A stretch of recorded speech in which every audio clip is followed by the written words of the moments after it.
This is a Scream Queen production. These violent delights have violent ends. Violent ends. Violent ends. Greetings, Earthlings, or should I say, hello, baby. It's me. I'm Jenn Carpenter, and this is Violent Ends. Wherever you are as you listen to today's episode, I hope that you're warm and cozy, because after a late start, winter is here, honey. And it might be March now, but Michigan is still an Arctic tundra. I say that because as I'm writing this episode out, we are digging ourselves out from another snowstorm. Between snowstorms and ice storms, my shop has been closed so much these past couple of months. But because this is Michigan, it will probably be like 60 and sunny by the time this episode airs, with like another snowstorm in the forecast in a couple of days. It's chaos and it doesn't make sense, but I don't make the rules. I will say though, Michigan winters aren't typically as brutal as non-Michiganders imagine them to be. We might get like a few big snowstorms, a couple of really, really cold snaps, but for the most part, it's just gray and chilly and slushy and gross. At least downstate where I live. Up north is an entirely different ballgame, and the Upper Peninsula, that's like an entirely different world. Narnia IRL, and that, friends, is where today's story begins. In the UP, not in Narnia, because that would be weird. It's not unusual for temperatures to reach dangerously cold levels. We're talking negative 30, negative 40 degrees in the Upper Peninsula during the winter. Obscene? Yes, but not unusual. In the early morning hours of February 1st, 1959, the thermostat outside Hotel St. James in the old Upper Peninsula mining town of Ironwood was sitting at a balmy negative 35 degrees when three handsome young strangers burst through the door. They were disheveled and shaken, having just endured a horrific ordeal that nearly cost them their lives. But even in their bedraggled state, it was obvious that they were different. Special, even. And they definitely weren't from the area. You only had to take one look at their thin jackets and shiny black dress shoes to know that. Starved, stressed, and still trying to shake off the bitter cold that almost killed them, the men checked in under the names Charles Holly, Giles Richardson, and Richard Valenzuela. But the world knew them as Buddy Holly, the Big Bopper, and Richie Valens. And what happened to them in that desolate mountain town in Michigan's Upper Peninsula, over 1,000 miles from home, set off a chain of events that led to an unthinkable tragedy, not even 48 hours later. Today, we're talking about the day the music died. All right, please keep your hands and arms inside the vehicle and buckle up, buttercups. It's time for a wild ride. There are a lot of moving parts to this one. I think this might be the longest episode. We're off to a great start. I think this might be the longest episode that I've ever done. We'll see. We'll see when we get to the end if that's true. Point being, it was hard to decide where to start, but I guess we should start with the catalyst for this particular heartbreak city, the Winter Dance Party Tour of 1959. Organized by one of the largest booking agents in the world, at the time known as General Artists Corporation, the barnstorming tour was scheduled to hit 24 Midwest cities in 24 days. The states included in the tour were Minnesota, Wisconsin, Iowa, Illinois, Kentucky, Ohio, and Michigan. Oddly, Michigan is not on the official tour list, but I've seen the old newspaper ads, and they were definitely scheduled to play at the Muskegon Armory on Valentine's Day, 1959. The Winter Dance Party was geared toward teenagers, with tickets costing between $1.25 and $2 per teen, and often free admission for parental chaperones. In today's money, that would be like $12 to $18 a ticket, so that's still pretty reasonable considering the talent. Taylor Swift and Beyonce could never. The stars of the show, the belles of the ball, if you will, were Buddy Holly, the Big Bopper, Richie Valens, and Dion and the Belmonts. For some shows, depending on where they were, they would bring in additional acts. Brenda Lee, Frankie Sardo. Listen.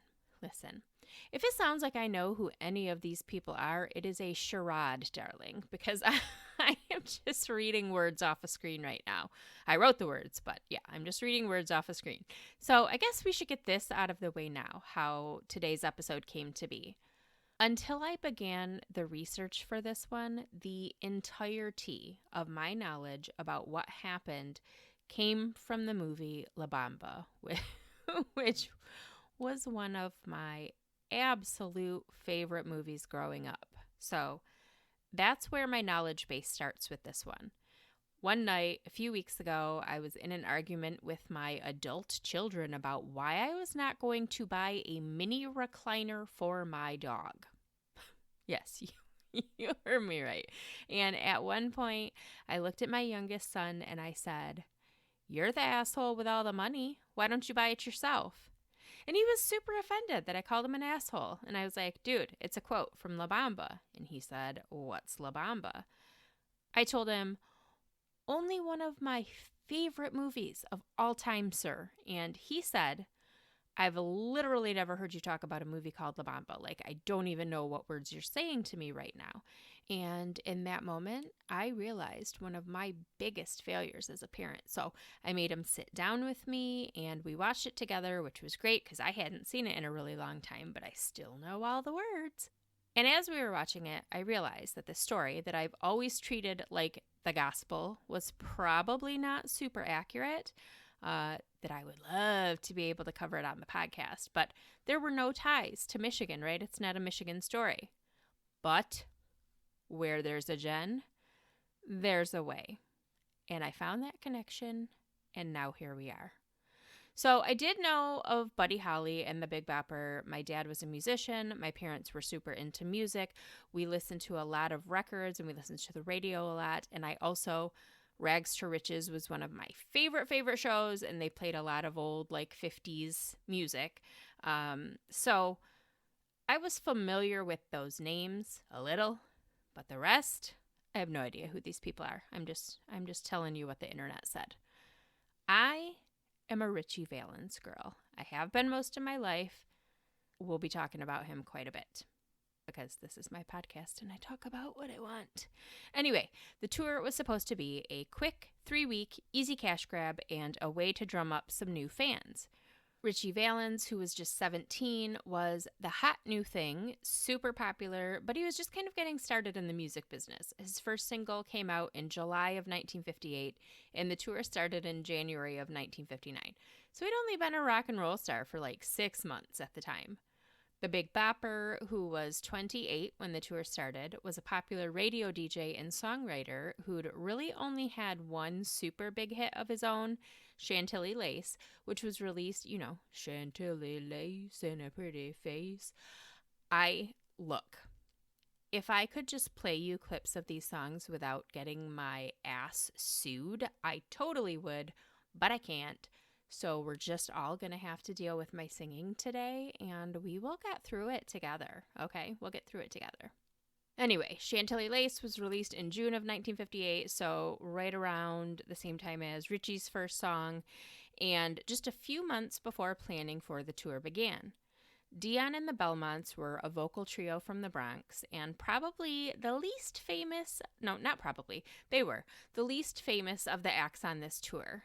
They're not really important to this particular story. Sorry, Dion, sorry, Belmonts. And I was very ready to sit here and tell you that I'd never heard of them, never heard their music, but their biggest hit, I Wonder Why, which I YouTubed, I do remember that one, and you probably do too. It's like one of those super 50s doo-wop songs, and it starts like dun dun dun dun dun dun dun dun dun dun dun dun dun dun. Oh my god, I'm so sorry. I'm so sorry. I probably just lost half of you that were listening to this episode right now. Ugh. I hate this for me. But I hope you're enjoying it. So, the headliner of the tour, much to my La Bamba lovin's surprise, was not Richie Valens. It was, of course, the late, great Buddy Holly. Buddy was only 22 when the tour started, and he was the most experienced and successful musician of the group by far. The entire tour was actually his idea. He was in this big dispute with his former manager over royalties. He was owed what would be close to $1 million in 2023 money, so a lot of money. He had filed a lawsuit against his slimy old manager to get that money. The court process takes time. And meanwhile, Buddy was newly married, his wife was pregnant, and his last couple hits hadn't done so hot. So Buddy had bills to pay. And despite being a famous rock star, he didn't have the money to pay them. So he decided to go on tour. Now, we know him today as just Buddy Holly, but he was actually part of a band, Buddy Holly and the Crickets. Together, they spent most of 1958 touring, including a 50-show in 25-day tour of the UK. 50 concerts in 25 days. So when Buddy proposed another tour to begin in early 1959, his band was like, no, we're good. So Buddy found new Crickets to join him on this new tour. 19-year-old Carl Bunch on drums, 27-year-old Tommy Alsop on lead guitar, and 21-year-old Waylon Jennings, that name I recognize, who was Buddy's protege, on the electric bass. And then he was like, all right, so I've got my band. Let's bring that kid from Pacoima everyone's talking about. Big Bopper's got a big hit. And let's just throw in Dion and his Belmonts for shits and giggles. So again, the plan was 24 cities in 24 days.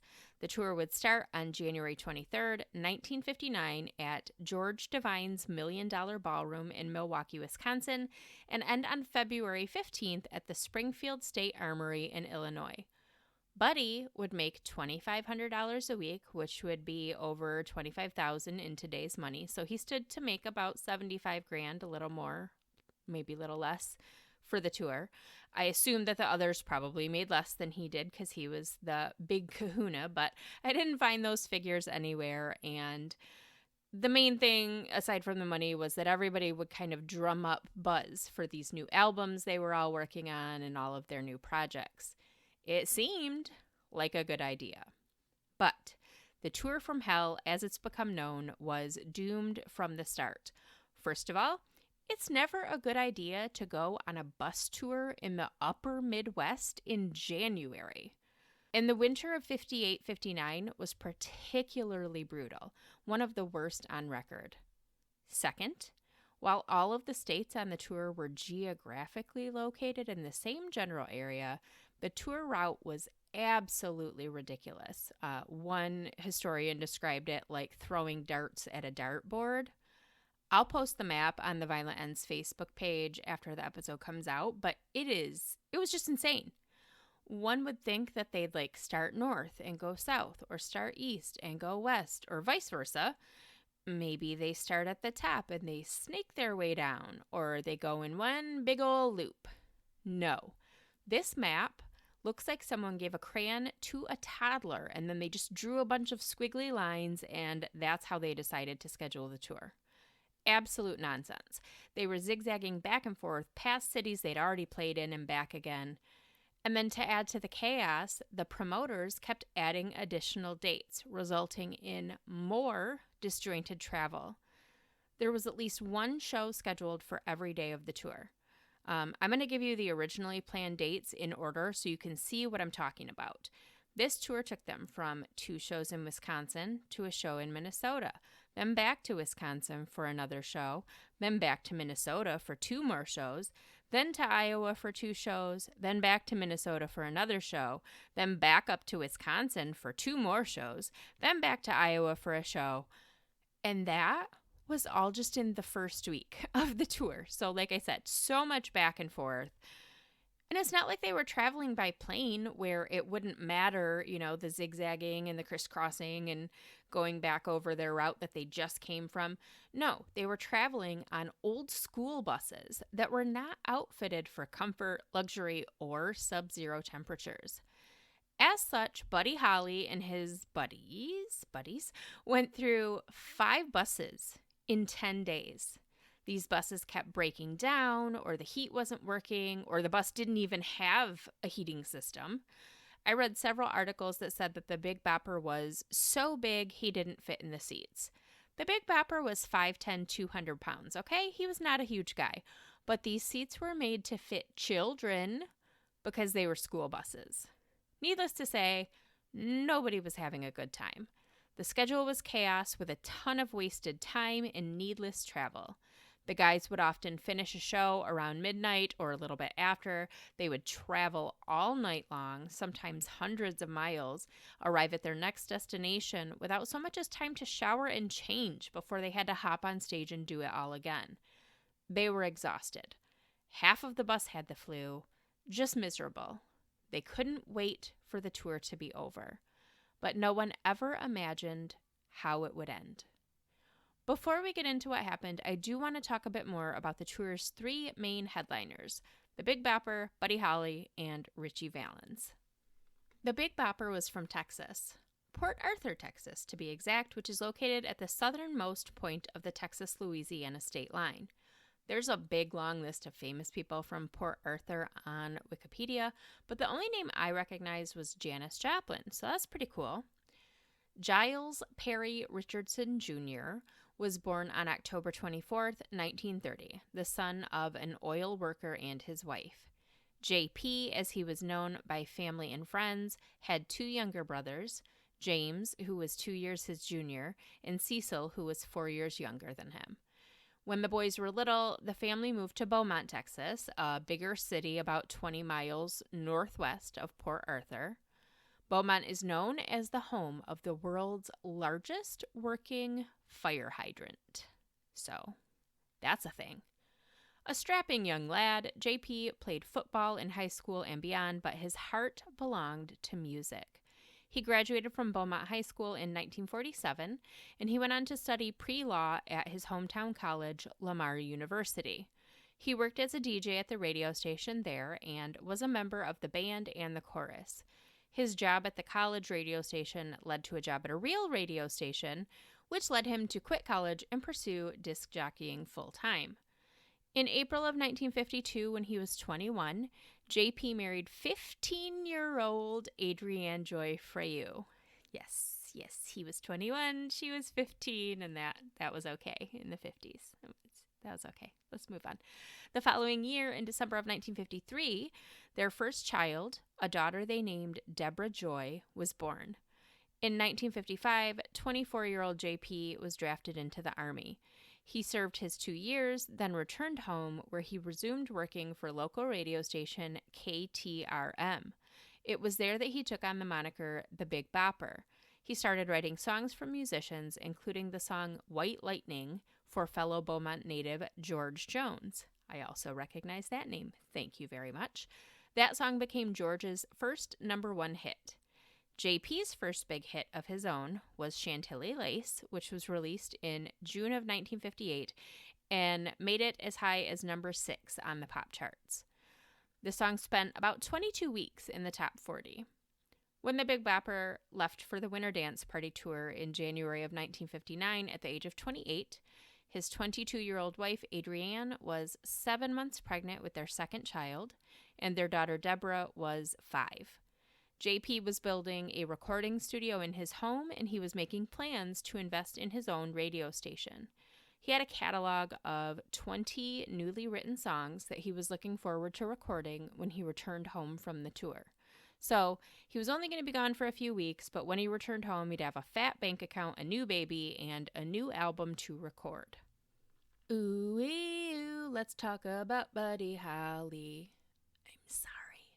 Holly was also a Texas boy. He was born Charles Hardin Holly in Lubbock, Texas on September 7th, 1936, the youngest of 4 children to Lawrence and Ella Holly. He had 2 older brothers and an older sister.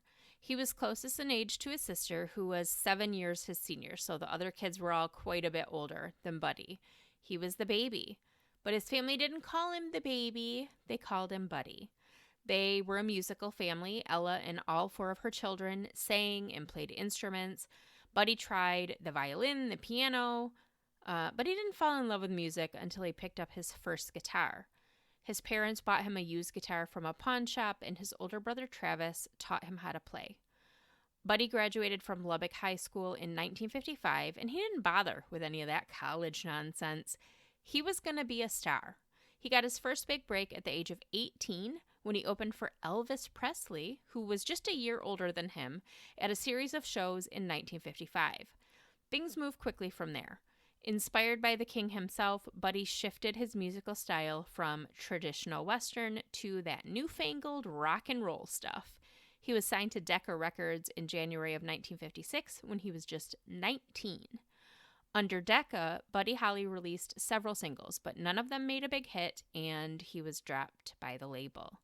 Buddy then went to Brunswick Records, where he recorded his first hit single, That'll Be the Day, which was released on May 27th, 1957. And from there, Buddy and the Crickets were off and running. Or hopping, I guess I should say, because crickets hop, right? They gained popularity here in the U.S. with hits like Peggy Sue and Oh Boy. Oh Boy is a song I only know because Richie and Bob sing it at a bar in La Bamba. But they were even more popular in the UK. On August 15th, 1958, less than a month before his 22nd birthday, Buddy married 25-year-old Maria Elena Santiago, a receptionist at a record label Buddy and the Crickets worked with. It was love at first sight for Buddy, who asked the Puerto Rican beauty out on a date during their first meeting. Maria said yes, and on that first date, Buddy asked her to marry him. And again, she said yes. Less than 2 months later, the two were married. Together, the newlyweds settled in Maria's hometown of New York City and became inseparable. Maria toured with Buddy and his band, and she took on promotional duties amid pleas from Buddy's manager Norman Petty to keep their relationship a secret, as Buddy might not be so popular with his young female fans if they knew he was married. Having Maria Elena do the laundry and just kind of all the dirty work of the tour to hide her identity didn't really sit well with Buddy, and the friction between him and Norman only grew when Buddy and the band began questioning Norman's bookkeeping practices. Norman controlled all of the band's finances, and the math just wasn't mathin'. So Buddy wound up filing a lawsuit against Norman for misappropriating funds. During the lawsuit, all of the band's assets were frozen, which is what led Buddy to want to hit the tour circuit again.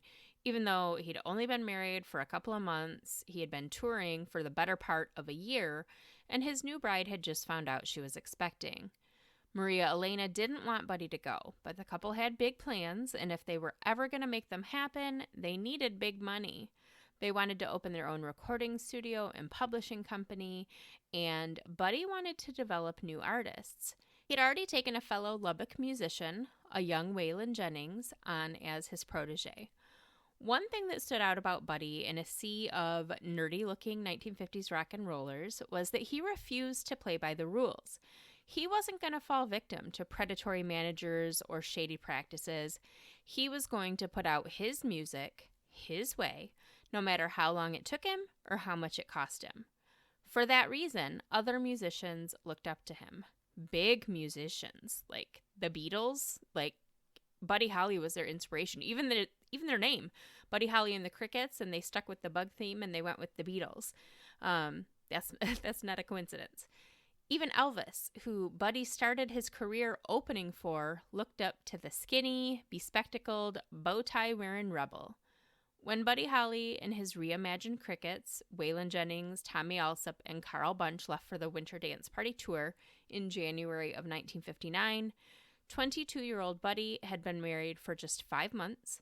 His wife was in her first trimester of pregnancy, and he had plans to use the money from the tour to start over after a shady manager left his finances in shambles. Now let's talk about the big dog, I realized that Richie Valens was neither the biggest celebrity on the tour nor the headliner, but he'll always be the main event to me. If you, like me, have seen the movie La Bamba no less than 10,000 times, then you might think you know everything about Richie's short life. But we know now, thanks to shows like Waco and Pamela, A Love Story, just to name a couple, that our entire childhoods, as told to us by the media, were a lie. And that's no different when it comes to La Bamba and the truth about Richie Valens. I am going to give a disclaimer here, though. There is so much conflicting information about Richie's childhood and family, like dates, names, locations. I did my due diligence, and I'm providing you with the most accurate information that I was able to find. But for someone so famous, it's a little shocking how much conflicting info is out there. Richard Stephen Valenzuela was born on May 13, 1941, in the Los Angeles suburb of Pacoima. He was the first and only child of Joseph Stephen Valenzuela, who went by Steve, and Concepcion Valenzuela, who went by Connie. Contrary to most reports, including the information on Wikipedia, Richie's parents were not Mexican immigrants. Connie was born in Arizona in 1915. Not even her parents were Mexican immigrants. They were both also born in Arizona. And Steve was born in Los Angeles on Christmas Day, 1896. If you were paying attention to the words that just came out of my mouth, you might have noticed that there was quite an age gap between Mr. and Mrs. Valenzuela. When Richie was born, Steve was 44 and Connie was 25. The two had been married for about a year and a half. They were both laborers at a local munitions factory, and they were barely able to make ends meet. They lived in a small shack with Connie's 4-year-old son from a previous relationship, Robert Morales, who went by Bobby when he was little, and then Bob as he got older. The Valenzuelas split in 1944 when Richie was just 3 years old, though they never officially divorced. Richie and Bobby were split up. Richie went with his dad. Bobby stayed with their mom, which was traumatic for both boys because they were best friends. From the age of 4 to 11, Richie was primarily raised by his father. Steve, a World War I veteran who suffered from a variety of ailments due to being poisoned by mustard gas during the war, didn't have much to give his son, but he instilled in him a love of music. He would play the guitar while little Richie tried to keep up on a ukulele. Richie learned how to play the trumpet, the harmonica, the drums, and his favorite, the guitar. It's unclear whether Steve couldn't speak Spanish or just wouldn't, but Richie grew up in a strictly English-speaking household, which is why he never learned Spanish. On January 8th, 1951, when Richie was just 9 years old, his dad died. His cause of death is debatable. In La Bamba, Connie said that he drank himself to death. In most of the articles and books I read, it said that he died from complications of diabetes. But Steve's family has always maintained that he died from complications from that mustard gas poisoning from the war. When Steve died, Connie moved herself and her family into the house that Steve had owned. By this time, Bob was 14, 15 and kind of coming and going. But Connie had a new partner, Ramon Ramirez, and 2 young daughters, Connie and Irma. I'm not sure exactly when the girls were born, but they were 35 and 36 when La Bamba came out. So that would have put their births around like 1951, 1952. So they were babies when Richie's dad died. Now, remember, Steve's house was small. It was small for just him and Richie, and now it was Richie, Connie's boyfriend, 2 babies, and sometimes Bob. Somebody had to go. And that somebody was Richie. Another departure from La Bamba, in which Richie is portrayed as like this goody-goody mama's boy. He was the one child that she barely raised. And I'm not hating. Times were tough. The family was super poor, but it's just facts. Richie Valens was raised by his father as a child, and then he was shuffled between aunts, uncles, and other relatives during most of his preteen and teen years. Throughout the chaos and upheaval, Richie's one constant was his love of music. He bought himself a beat-up secondhand guitar, and he refinished it in his woodworking class at Pacoima Junior High School.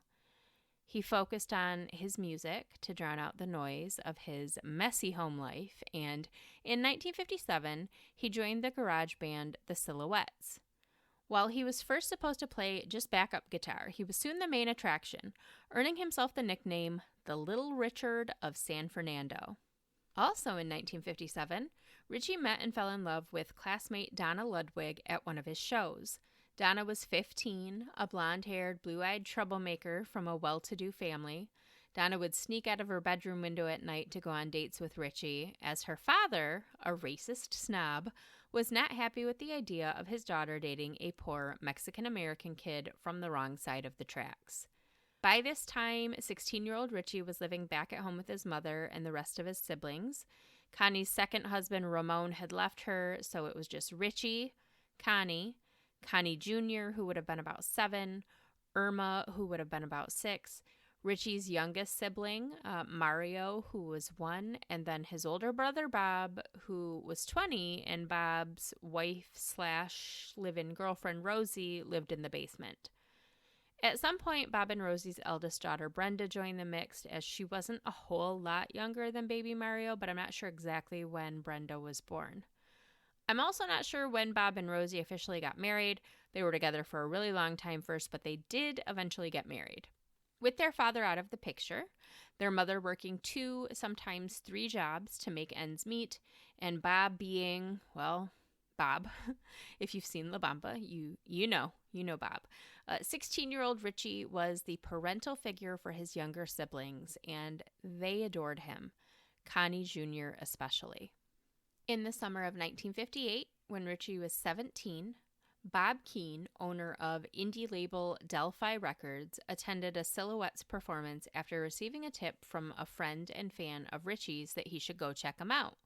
After hearing Ritchie sing, he was like, "You son of a bitch, I'm in." And he took Ritchie to the recording studio in his basement, which sounds creepy, but luckily for Ritchie, in this case was not, to record a demo. He also got Ritchie to agree to use the stage name Ritchie Valens because he worried that songs by Richard Valenzuela wouldn't get much airplay in 1950s America.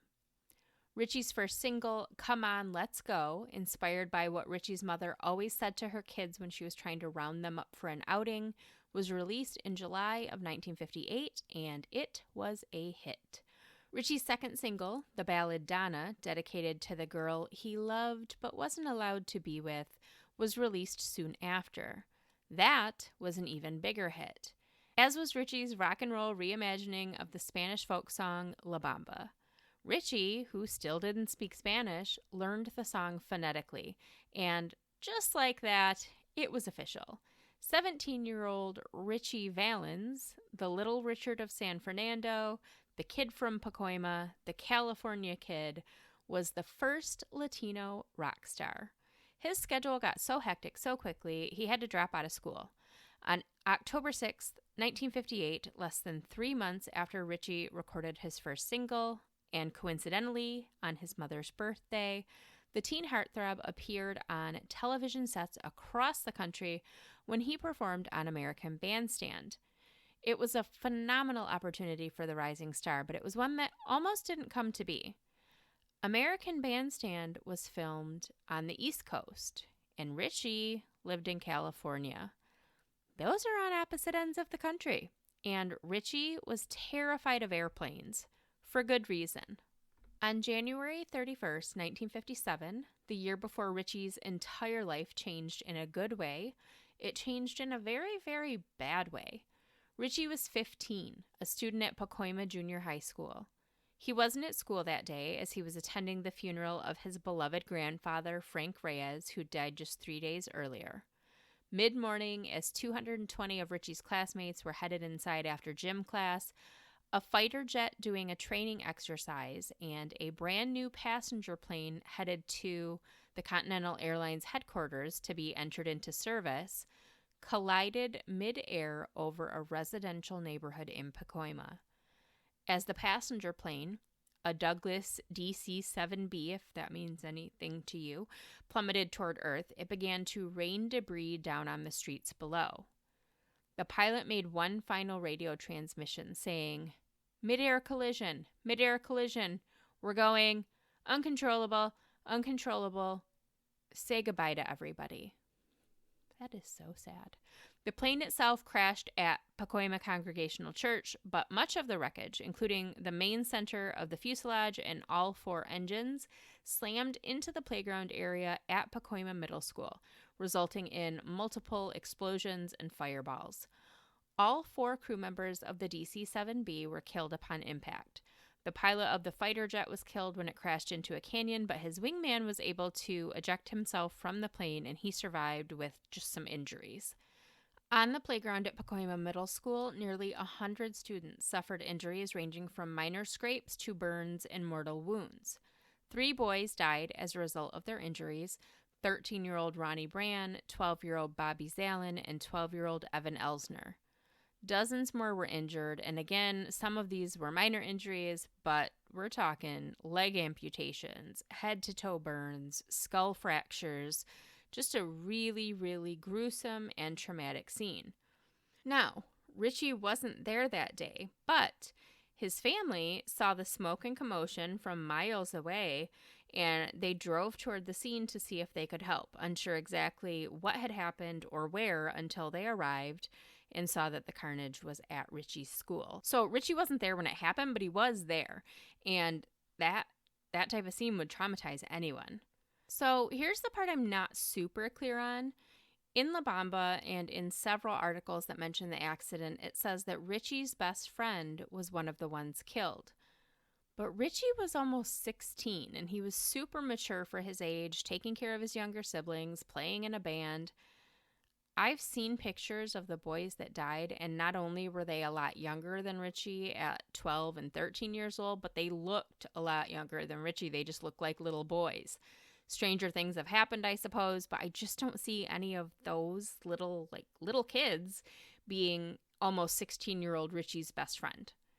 Now, boys of all ages were injured, so maybe his best friend was severely injured, or maybe it was just a trauma of seeing what he saw that day, but Richie had recurring nightmares about the incident for the rest of his life, nightmares about dying in a plane crash.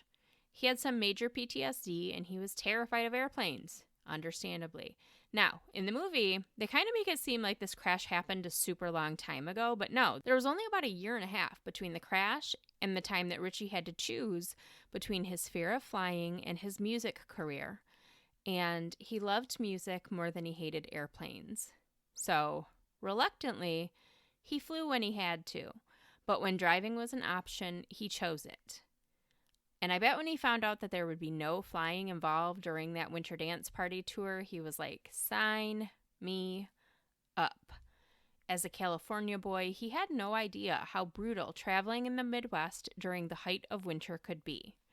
So, just to recap, May of 1958, Richie first met Bob Keane, who signed him to Delphi Records. July 1958, he released his first single. October 1958, he appeared on American Bandstand. And in December of 1958, this 17-year-old kid bought his mother a new house for Christmas. A new house for Christmas. He took a $1,000 advance from Bob Keane, which would be a little over $10,000 in today's money, and he used it as a down payment on a $13,500 house, which would be about $135,000 today. The house was an 1,100 square foot pink staccato tract house in Pacoima. Richie promised his little sisters he'd put in a pool, but first, he had a tour to get to. When Richie Valens left for the Winter Dance Party Tour in January of 1959, he was 17 years old. His family was still settling into the house he'd just bought them. His little sisters were excited for their pool. His relationship with Donna had cooled due to circumstances beyond their control, but they still loved each other and kept in touch and talked about how they were going to get married someday. She was supposed to be his date to a party that he threw for friends and family at the new house just a couple days before he left for the tour, but her fucking father wouldn't let her go. She even tried to sneak out the window, but she got caught. She and Richie spent the whole night talking on the phone instead, with no idea that it would be the last time they would ever speak. Richie's first album was due to be released in February, and he was already making plans to buy himself a T-Bird with the money he earned from the tour. On January 21st, 1959, Richie's aunt and uncle and his brother Bob accompanied him to the airport to send him off. Just before he got on a plane headed for Chicago, he hugged his brother and said, "I want you to take care of Mom." So, we've got Buddy Holly, a talented and revered musician, just 22 years old, newly married and expecting his first child, in desperate need of cash due to a shady business manager, making plans to record new music, open his own studio, and mentor up-and-coming artists so that they wouldn't be taken advantage of the way that he was when he started out. J.P. Richardson, a.k.a. the Big Bopper, 28, with a pregnant wife and a little girl at home. He just hoped to make it back home before his wife gave birth. He was cutting it close, and she was not happy about it. But he needed the money from the tour if he ever wanted to be more than a one-hit wonder. He wanted to start his own label, record new music, invest in a radio station. And Ritchie Valens, only 17, a rock star for less than a year, with such a bright career ahead of him, he'd finally be able to take care of his family the way that he always wanted to. The first stop on the Winter Dance Party was at Milwaukee's $1 Million Ballroom on January 23rd. The show was a success, great energy, sold-out crowd. This was going to be a good time. But by the time the guys were packing up to leave their January 31st show at the National Guard Armory in Duluth, Minnesota just 8 days later, they were all singing a different tune. See what I did there? They were exhausted. They were frustrated. They were worn down. The definition of sick and tired. They'd already gone through 5 shitty buses, breaking down, heat not working, tires blowing, you name it. Every time one bus would break down, the tour promoters would arrange for another one, but the new bus was always just as bad as the last one, if not worse, and they were over it. But they still had 2 weeks to go. Quick side note, one person who was not over it was an enamored teen who was in the front row at the Duluth show, a budding musician himself who would later say that Buddy Holly was everything he wanted to be. 17-year-old Bob Dylan. So that Duluth show ended at about 11 p.m. on the 31st.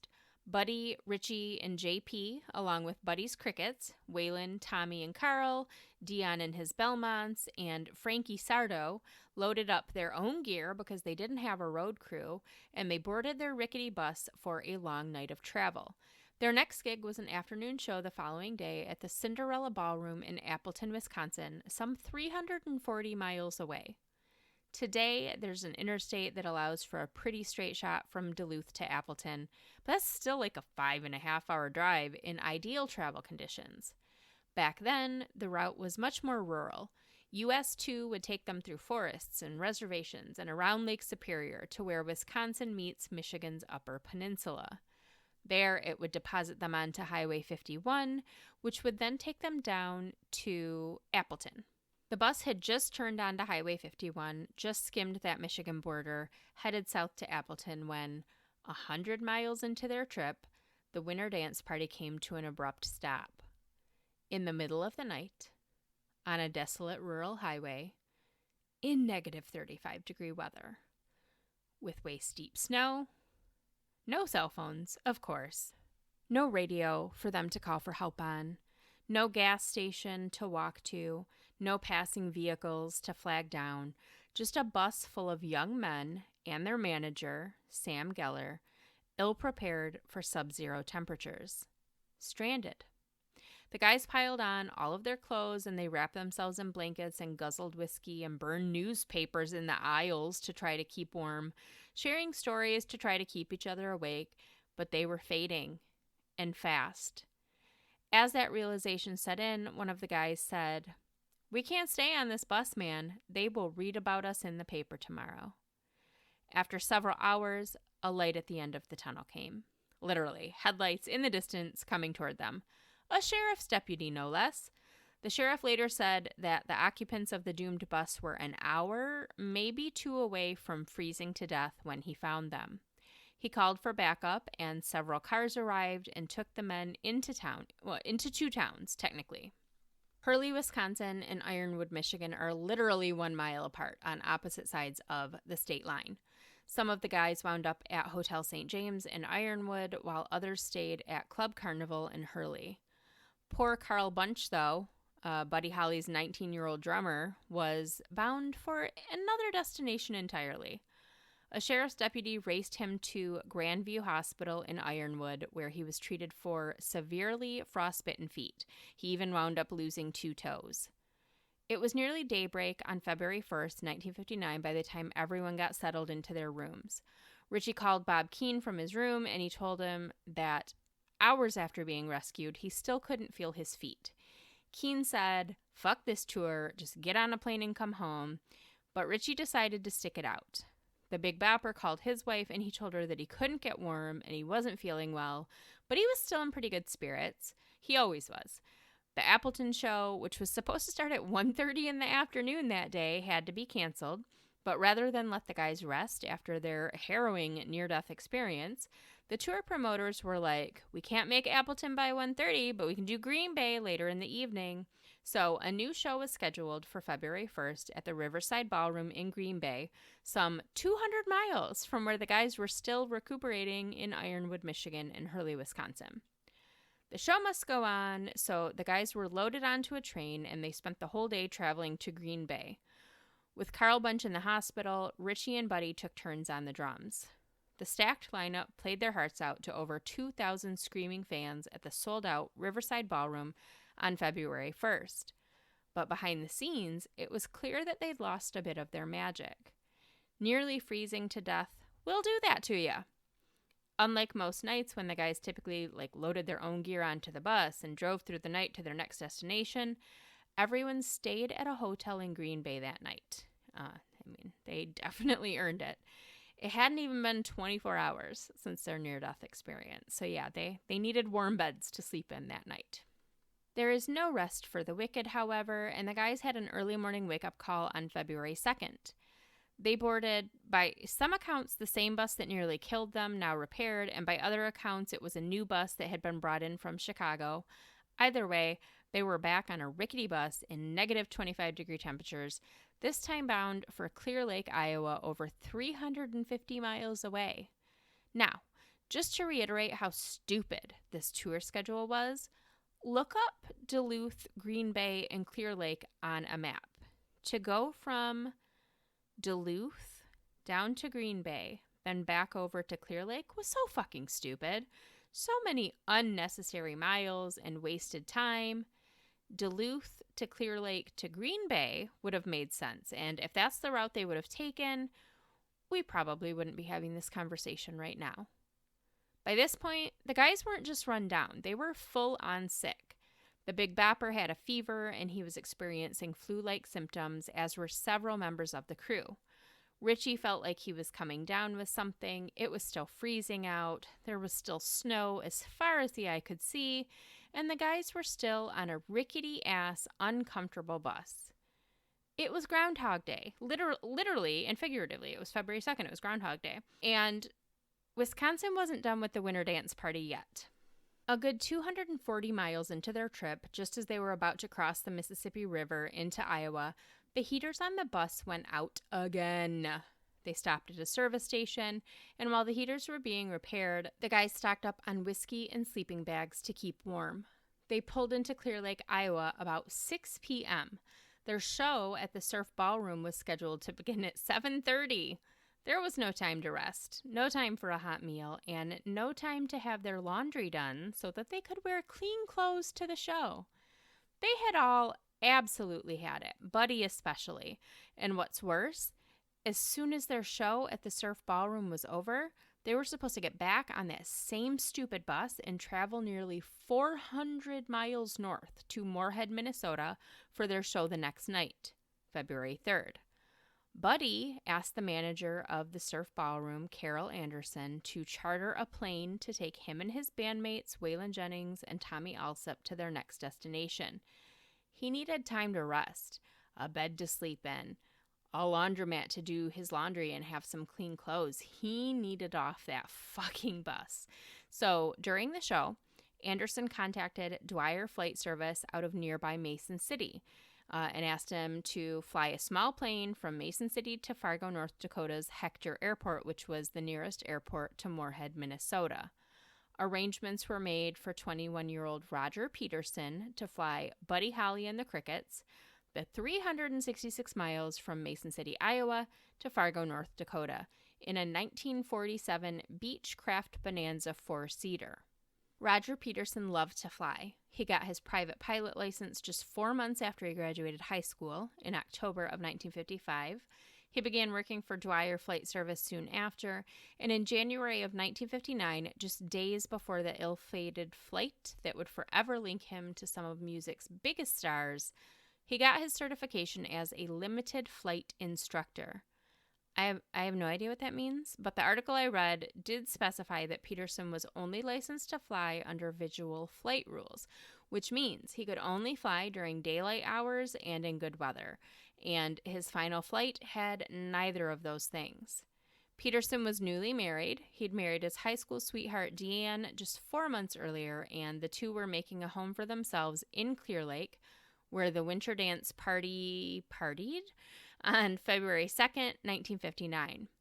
Roger was excited about an application he'd just put in with Northwest Airlines, and he was waiting on that call. Even though everyone was sick and tired and fed up, Buddy Holly and his pals put on a hell of a show to a sold-out crowd at the Surf Ballroom that night, even though half of the guys, including the Big Bopper and Richie Valens, were sick as a result of their near-death experience in the Midwest wilderness. During the evening, Richie called home and talked to his brother Bob. He told him he was exhausted, under the weather, and homesick.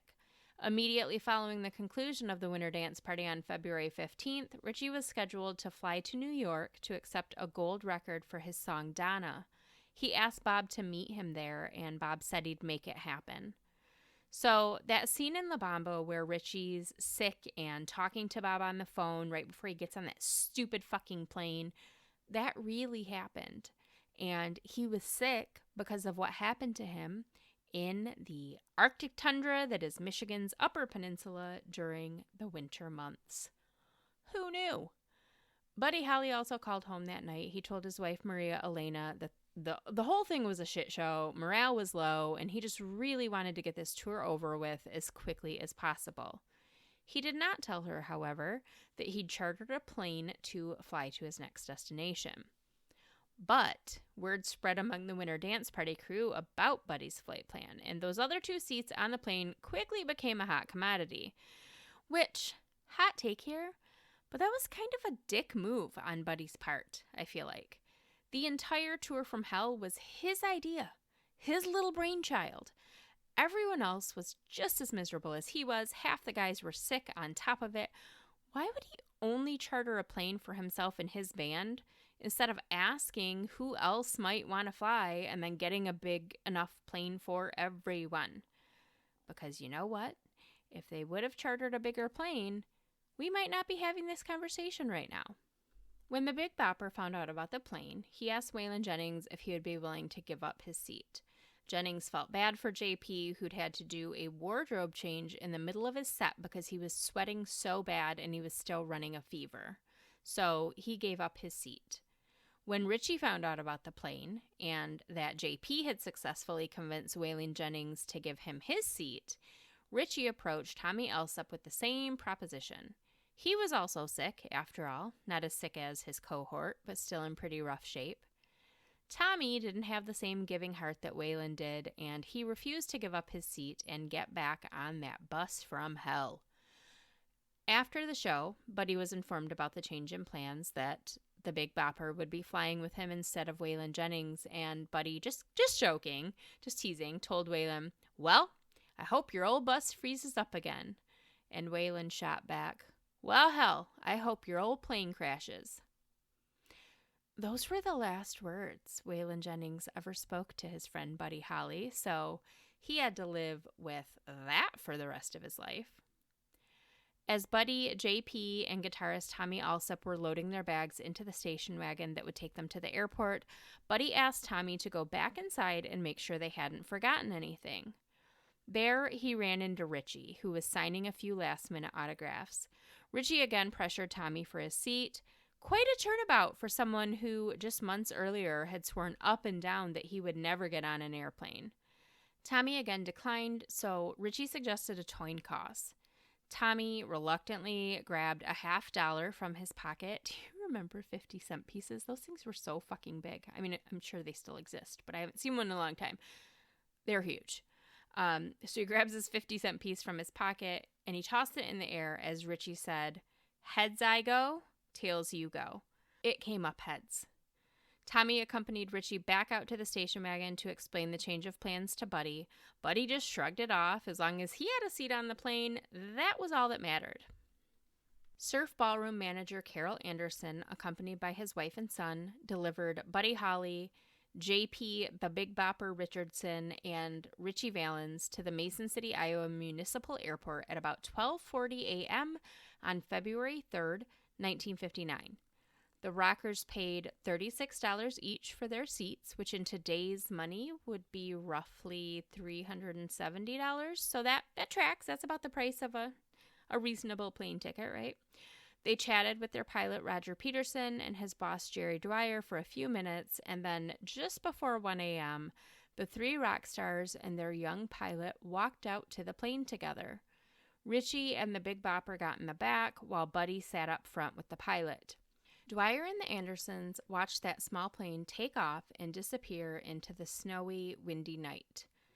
As several Mason City residents were awakened by the sound of a plane flying low, too low, blowing snow on their houses and rattling their windows, Jerry Dwyer was attempting to make radio contact with his pilot, but was unsuccessful. He contacted airports along the route Roger Peterson was supposed to be flying, but none of them had made contact either. Anxious to find his pilot, Jerry Dwyer returned to his Clear Lake home, and then he just waited for the flight's estimated arrival time in Fargo to come. At 3:30 a.m., he contacted the airport in Fargo, and he was told there had been no sign of the plane. Authorities in Minneapolis put out an alert about the missing plane at 5:16 a.m., and the Air Force Search and Rescue Coordination Center was notified about an hour and a half later. All the while, Waylon Jennings, Tommy Alsop, and the rest of the Winter Dance Party was traveling that same route by bus, completely unaware that their friends were missing. Also unaware, Buddy's pregnant wife in New York City and his family in Lubbock, J.P. Richardson's pregnant wife and little girl in Beaumont, Texas, and the Valenzuela family in Pacoima. Only Deanne Peterson, the wife of the pilot, knew something was wrong. She'd expected her husband home by about 6:30 in the morning, and when she woke up and he wasn't there, she said that she just had this overwhelming feeling that he would not be coming home. At 9:15 a.m., unable to just sit around and wait for the news that he knew was coming, Jerry Dwyer took a small plane up to retrace Roger Peterson's route. 20 minutes later, just about 8 miles from the airfield, he spotted the wreckage.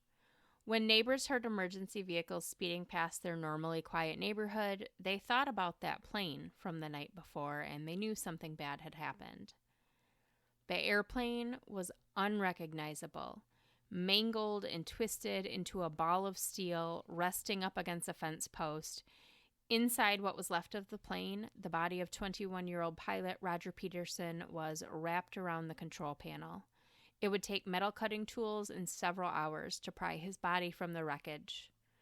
The bodies of 22-year-old Buddy Holly and 17-year-old Richie Valens were lying on the ground just south of the plane. The body of the Big Bopper was a bit further away on the other side of the fence, lying in a cornfield. There are actually pictures of the scene online because of course there are, everything's on the internet, right? And it is just so strange looking, the whole scene. Most of the pictures are in black and white and they're all from a good distance away, so it's not gory or anything. It's just really sad.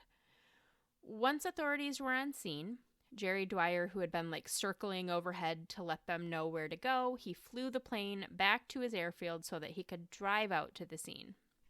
His colleague, Bob Boo, which is an appropriate name because we're all going to be booing Bob in a minute here, was at the airport holding down the fort, handling Jerry's job duties while Jerry was out looking for the missing plane. Jerry told Bob, "I found the plane. I'm pretty sure they're all dead." Now, Bob Boo was a good friend of Roger Peterson's, but his claim that he was just devastated by this news is put into question by what he did next.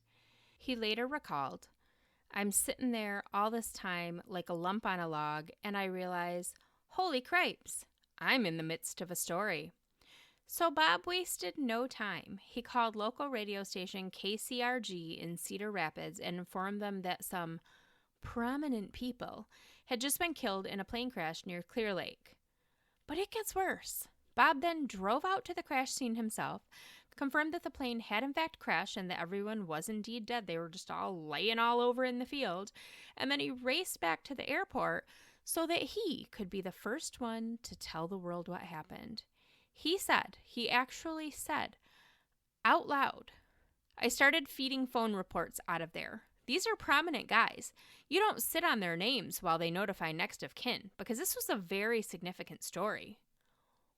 What? You abso-fucking-lutely sit on their names while authorities notify the families, you piece of shit. In Beaumont, Texas, where the Big Bopper had worked at radio station KTRM for years, it was a competing station that broke the news first. When the DJ at KTRM was told, "JP is dead," he refused to announce it on air. He was so traumatized, another employee had to take the mic and make the announcement. One person who heard that announcement was JP's brother-in-law, Adrienne Richardson's brother. He had the unenviable task of telling his pregnant sister that he'd heard on the radio that her husband was dead. Just down the road in Lubbock, Texas, there was more confusion than anything else. Stations were reporting that Buddy Holly and his band had been killed in the crash, so the families of Waylon Jennings and Buddy Holly mourned together, only for Waylon's family to be very surprised when they got a phone call from him later that day. Buddy's older brother Larry stopped into Pansy's Cafe in Lubbock for lunch, just for his waitress at a cafe to tell him that his little brother had died in a plane crash. Mary Elena Holly was at her and Buddy's home in New York when a news report flashed across the TV, informing her of her husband's death. The shock and trauma from finding out the way she did caused Maria Elena to miscarry her baby the following day.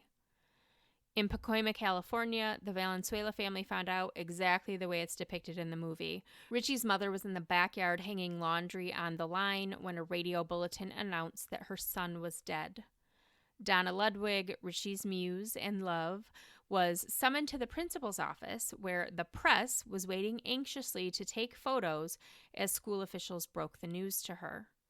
Bob Keene, Richie's manager, was driving down Sunset Boulevard listening to the radio when he heard about the crash. The DJ wasted no time announcing that he was playing a tune by the late, great Richie Valens. The last to find out about the crash were the surviving members of the winter dance party. Because remember, they were all on that bus traveling from Clear Lake, Iowa to Moorhead, Minnesota. They arrived at their hotel in Moorhead a little after noon. Ironically, this was the smoothest trip they'd had the entire tour, even though it was one of the longest. No breakdowns. Tommy Alsop later said he wrapped himself in the Big Bopper's sleeping bag, stretched out across one of the back seats, and slept like a baby the entire ride. Most of the guys were still sleeping when the bus rolled into the hotel parking lot, so it was just tour manager Sam Geller and coin toss loser Tommy Alsop that entered the hotel lobby together. Geller approached the front desk and asked the clerk what rooms Buddy, Richie, and JP were in. The clerk looked like she'd seen a ghost as she pointed to a TV. On the screen was a photo of the Big Bopper, and at first, Sam and Tommy just assumed that it was a promo for the night's show. But as footage of the plane crash started to play, they realized what had happened, and they were devastated. They then had to return to the bus, wake everyone up, and tell them the news. Back in Ironwood, Michigan, 19-year-old Carl Bunch was still in the hospital, adjusting to life with 8 toes. He noticed the staff acting differently toward him all of a sudden, quiet, somber, just like a lot of staring, but nobody said anything. A little while later, he called his mother to update her on his progress. He was healing well and he was going to be discharged in the next day or so. And his mom asked him, "What are you going to do now?" He told her, "I'm going back on the road. What do you mean, what am I doing? I'm putting my boots on and I'm going back on tour." And she said, "Oh, Lord, you don't know they're dead yet, do you?" And that's how he found out. Not a single family member of any of those killed found out about the crash from any sort of authority figure. They were all ambushed by news reports, put out hastily by stations anxious to break the story first. And in many cases, the details provided were sensationalized and inaccurate. Didn't we just talk about this in the last episode? Do better. It's because of how the news broke on the day the music died that official protocols were implemented to ensure that the names of victims are not released by authorities until after their families have been notified. I don't know if that would have fixed this, because was Bob Boo considered an authority? Maybe because he worked for the airport. I don't know. I don't know if that would have changed this situation, but as their families were finding out about the crash from TV and radio stations, the bodies of Buddy Holly, Richie Valens, and the Big Bopper were transported to local funeral homes. Their remains were so frozen that they had to be thawed before they could be fingerprinted. Acting coroner Ralph Smiley examined the bodies, sorted through personal belongings, and filled out death certificates. He also collected $11.65 cash from each of the victims' wallets, about $120 in today's money, for his fees. The fucking audacity. I cannot. Why? Why are men? When the man who'd sponsored the concert at the Moorhead Armory found out about the crash, he immediately began contacting the TV and radio stations, asking them to put out announcements that the concert was canceled. I mean, obviously, right? Oh, no. He was contacted by a representative from GAC, the tour promoter, telling him to move forward with the concert and that they would find acts to replace Buddy, Richie, and JP, who had been dead for less than 24 hours. Back at the hotel in Moorhead, tour manager Geller had checked his heartbroken talent into their rooms, told them all, get a good night's sleep, we'll pack it up in the morning, and we'll head back toward home. He was horrified when he got the call from GAC telling him to find some local talent to fill the openings left by 3 dead rock stars, because the concert that night was still happening. Waylon Jennings and Tommy Alsop were devastated by not only the deaths of their friends, but the realization that those were their seats on that plane. It was only by a twist of fate that they were still alive. And then they also had some pretty emotional conversations with their families, who spent half the day thinking they were dead. And then they got the call from GAC. Alsop recalled being told, well, you got to go ahead and do that show tonight. If you and Waylon leave, the show's going to break up. Remember that old adage, the show must go on. You're all professionals. We'll take care of you when you get back. We'll give you the balance of what we were paying Buddy. What is wrong with people? What is wrong with people? It would have been one thing if the guys wanted to perform. We're here, the concert's tonight. What better way to honor our friends than to play some music? It'll be cathartic. But no, they were essentially forced into performing. The winter dance party didn't stop even when its 3 headliners died in the middle of the tour. Not a single show was canceled. On February 5th, 8-toed Carl Bunch even rejoined the guys in Des Moines, and he finished out the rest of the tour, which ended on February 15th, 1959 in Springfield, Illinois. As the winter dance party limped along, bereaved families arrived in Iowa to collect their dead. Buddy and JP's bodies were flown on separate private planes back to Texas at the expense of their respective estates, while Bob Keane paid $7,000 out of pocket to have a train transport Richie's body back to Pacoima. The promoters of the tour that killed them not only wouldn't stop or even pause the tour, but they wouldn't even pay to have the bodies sent back to the boys' hometowns for proper burial. When Bob Keane arrived at Richie's funeral, he had copies of Richie's still unreleased album with him. Richie's rise to stardom was so fast and so brief, he hadn't even had time to put out an album yet, just a few singles. February 3rd, 1959 has been dubbed the day the music died, but for those who knew and loved Buddy Holly, Richie Valens, and J.P. Richardson, the nightmare continued long after the headlines ended and the crowds dispersed. Immediately following the crash, songs by all 3 skyrocketed to the top of the charts. but they quickly fell back to earth, and albums released in the months and years following their deaths failed to gain a lot of real traction. Back then, people listened to what was on the radio, and if they liked a song, they bought the album.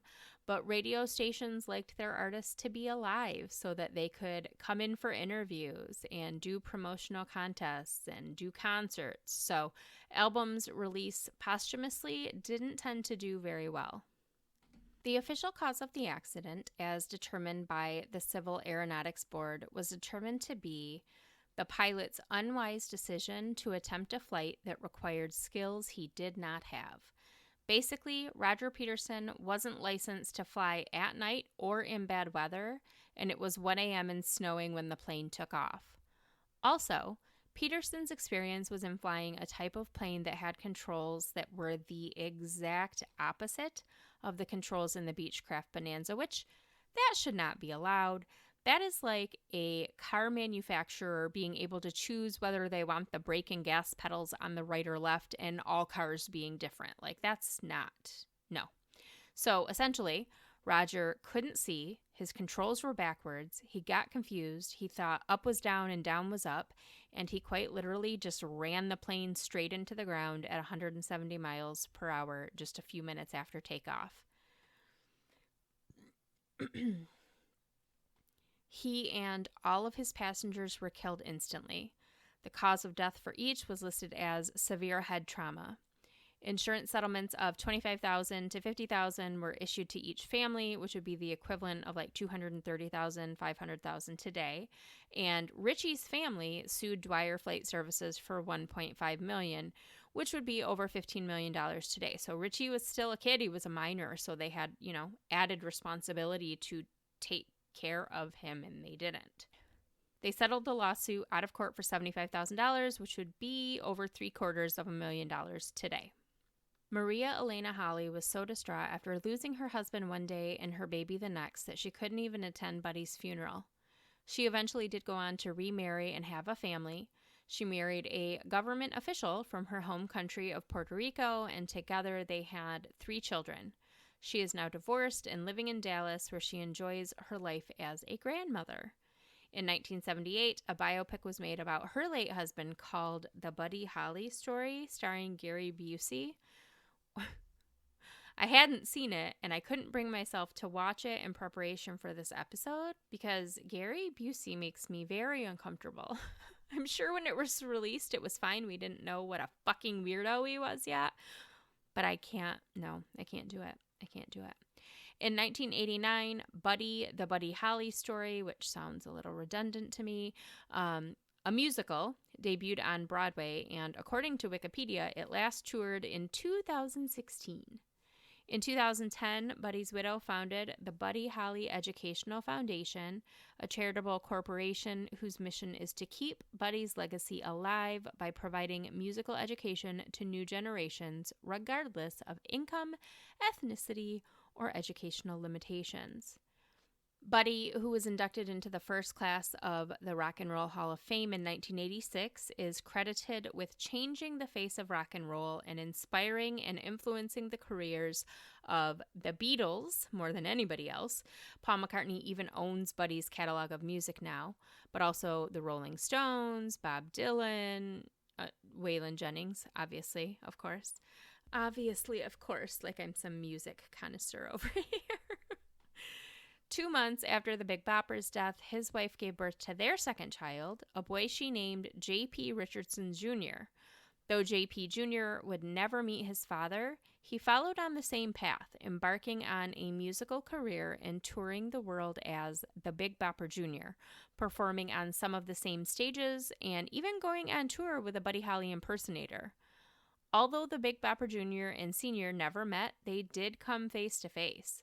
On March 7th, 2006, the Big Bopper was exhumed so that he could be moved to a different grave site. So his grave had been granted designation as a historical site, and they wanted to put up this big statue, but where he was located, you couldn't have standing monuments, so they had to move him to be able to put up the statue.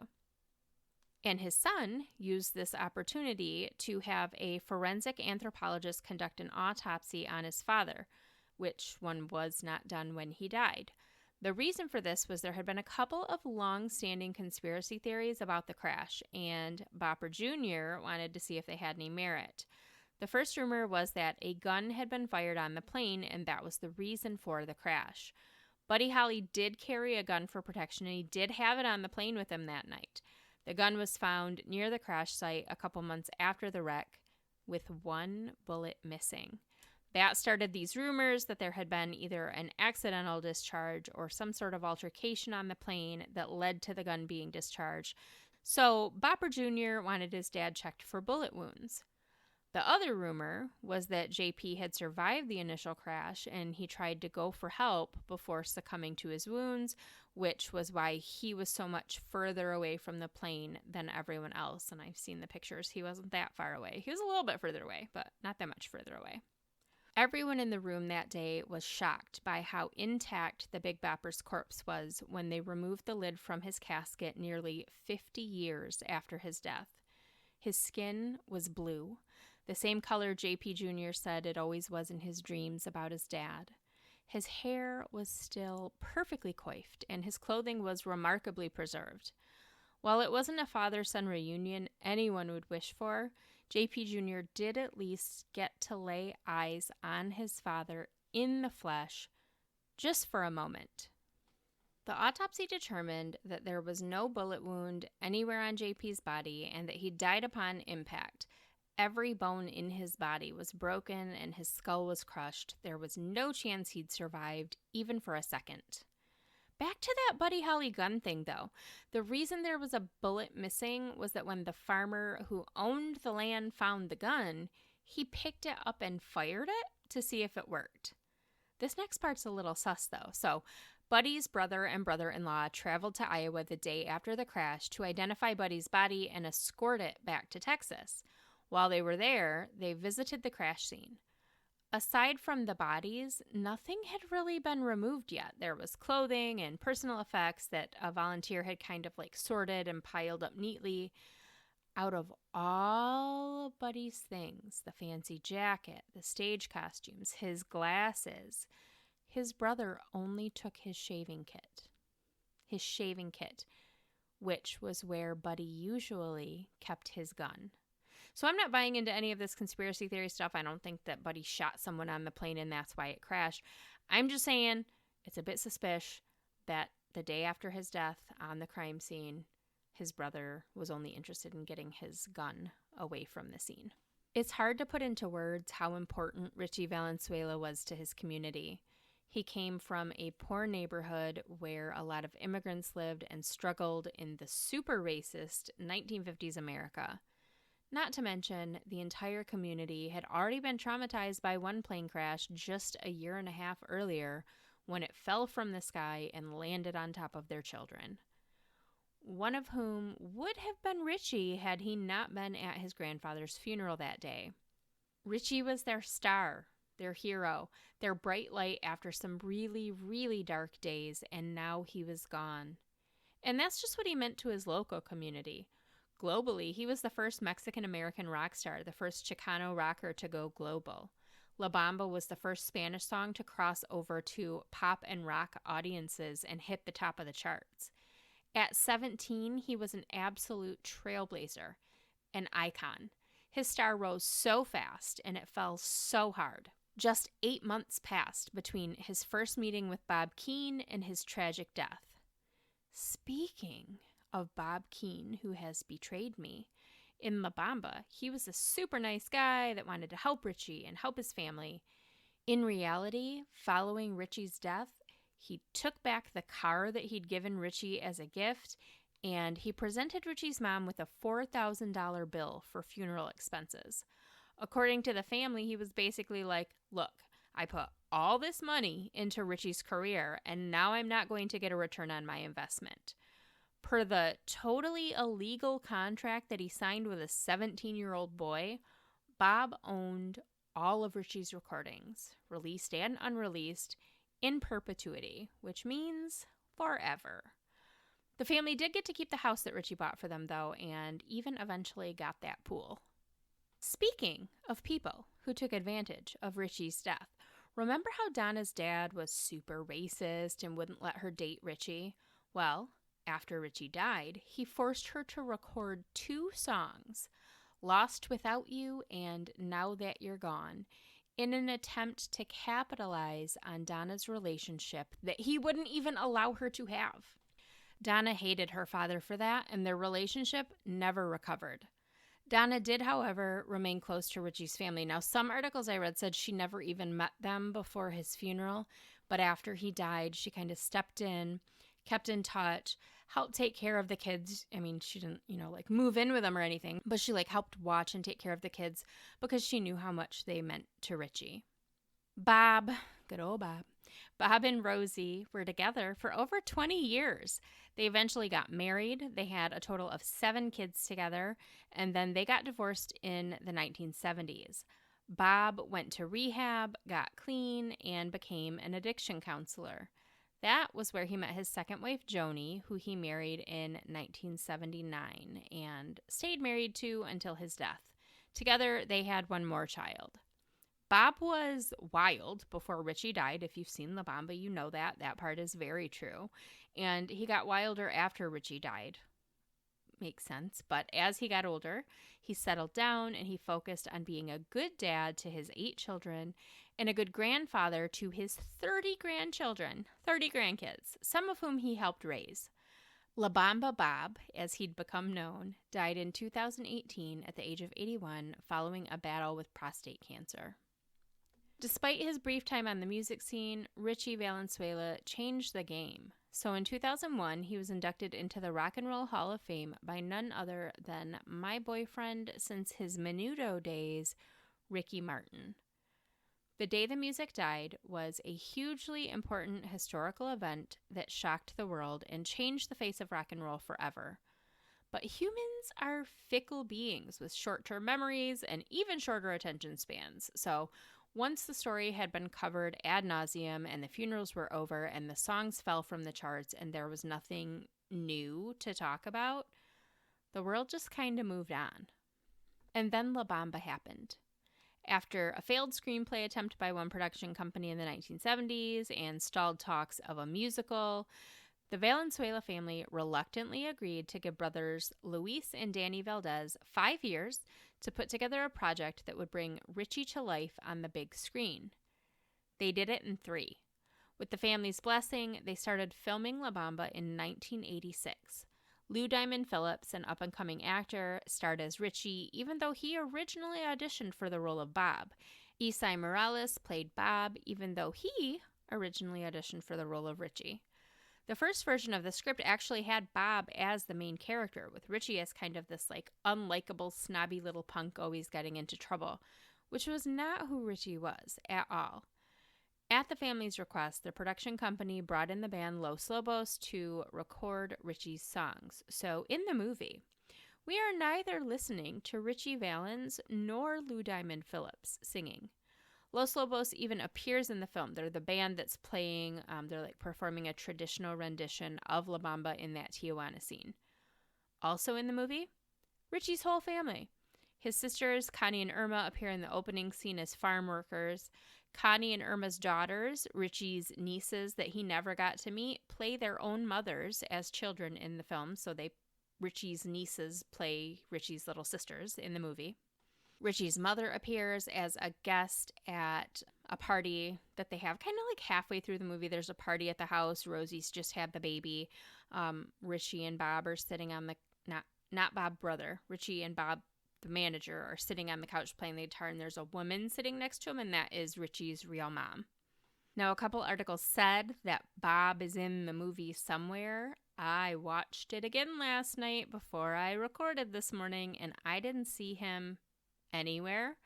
I would think it would make sense for him to have been one of the motorcycle gang, because he really did ride a motorcycle, but I didn't see him. If he was there, didn't see him. I will say, though, I've seen the movie a majillion times, but watching it last night after doing all this research and writing out the episode was super, super duper emotional. And I wasn't really expecting that, but it was really hard to get through. And I probably cried harder last night than I have any of the other millions of times that I've seen the movie. La Bamba premiered in the U.S. on July 24th, 1987. Richie's sister Connie told a reporter that they were happy with the movie, that it brought them closure, and that they were finally able to make peace with Richie's untimely death. This must have been true because Richie's mom passed away just 3 months after the movie was released. She was buried beside her son. In its first 12 weeks at the box office, La Bamba grossed over $52 million, proving that movies about Latinos made by Latinos could do well in Hollywood. What Richie Valens did for Latino rockers, La Bamba did for Latino movies. And the soundtrack? Forget about it. Both the album and the single La Bamba by Los Lobos shot to #1 on Billboard's Hot 100 chart, which the original version by Richie never even did. The movie was nominated for a Golden Globe for Best Motion Picture Drama in 1988, but lost out to The Last Emperor, which is super lame. Who goes and grabs the lost Emperor? See, I don't even know the name. That's how lame it is. Who goes and grabs that to put on as their comfort movie when they're having a bad day? Nobody. Also nominated for Best Picture that year under Best Comedy or Musical was my other favorite movie from childhood, which also lost, Dirty Dancing. I had no business watching that one at 8 years old, but did any of us? I don't know. I just remember that I very often would watch the two together back to back. I think they might have even been on the same VHS. I still watch Dirty Dancing from start to finish whenever it's on TV. La Bamba's a bit harder to come by. I don't think I've ever just been flipping through the channels and seen La Bamba on TV, but it's available on streaming services. I need to get it on like DVD or VHS. I'll do that one of these days. I do always look for it. So I buy VHS to sell at the store, and every time I'm shopping at like a thrift store looking for VHS, I look for La Bamba and haven't found it yet. I watched La Bamba so many times as a kid. I still have most of the movie memorized, even though it had been several years since I'd seen it before I watched it with my son recently, which started this whole episode, which we've already discussed. My best friend Trini and I probably watched it a couple times a week, at least when we were kids. And I had this uncanny knack. Okay, her parents are awesome. They're also pretty proper, and I always felt like this feral little creature when I was around them as a kid. They both speak Spanish, so we'd be watching La Bamba. The characters would start speaking in Spanish, except for Richie, because like me, he didn't know the language. And I had this incredible ability to only repeat a word and ask what it meant if it was a curse word. And they would laugh at me and they would like give me a PG definition, but I swear, you can't take me anywhere. Never could, never can. Just that's me. With the success of La Bamba came a new wave of interest in Richie's story and his music, which then brought out the vultures again, trying to capitalize on his death the same way they capitalized on his life. One of those vultures was a bit of a surprise. Tommy Alsop, the guitarist who lost that infamous coin toss to Richie. Backed by wealthy investors, Alsop opened up a country western club in Dallas in 1987, the same year La Bamba came out, and guess what he named it? Tommy's Heads Up Saloon. Heads up. Because if that fucking coin had landed on tails, he'd be the one 6 feet under instead of Richie Valens. And you know what? Nobody would have made a smash movie about him. Know how I know? Because he's dead now, and nobody did make a movie about him. I said it before, I'll say it again, the absolute audacity of these crusty old white men profiting off the death of a young kid who did more in 8 months than they did in their entire lives. Anywho, every year, on the anniversary of the day the music died, a memorial concert is held at the Surf Ballroom, where 22-year-old Buddy Holly, 17-year-old Richie Valens, and 28-year-old Big Bopper played their last show. And guess what it's called? The Winter Dance Party, of course. Previous guests have included the families of the victims, the stars of La Bamba, the Big Bopper Jr., and a whole slew of rock stars. A whole slew of them. The 2023 lineup included Bill Haley and the Comets, which was one of the bands that joined the Winter Dance Party after the crash to fill those spaces. Kenny Vance, whose name I recognize, but don't ask me why he's famous, because I'm not a music buff. I'm sorry. I'm sure most of you are rolling your eyes right now. I recognize the name, but I don't know who he is. And then Austin Alsop, the son of Tommy Alsop and a top 10 finalist on The Voice in 2016. Please do not go on his social media and tell him that I was talking shit about his dad. I'm sure Tommy was a super nice guy, but that Heads Up Saloon thing was in super, super poor taste. And that, my friends, is the story of the day the music died and how Michigan played a role in the deaths of 3 of rock and roll's biggest stars of the 1950s by being way too fucking cold and getting them all sick and making them want to get on that stupid plane. Thank you, and you're welcome. And yes, this is the longest episode I've ever recorded, so there's that. There were so many sources for today's episode. So many. For a full list, visit the page for this episode on the Violent Ends website, but my main source probably was the book, The Day the Music Died by Larry Lamer, L8, spelled like Dahmer with an L. Sorry, Larry. It's a good book. Good book. Lots of really good information, and helped me kind of parse through all of that misinformation that is out there in the world. Now, if you think, after all of that I have anything left to say today, any liquid cheese or, anything else that I want to talk about, you are not correct, my friends. I'm done. I'm so done. I'll see you in a couple weeks. Until then, keep shining, you magnificent what the fucks.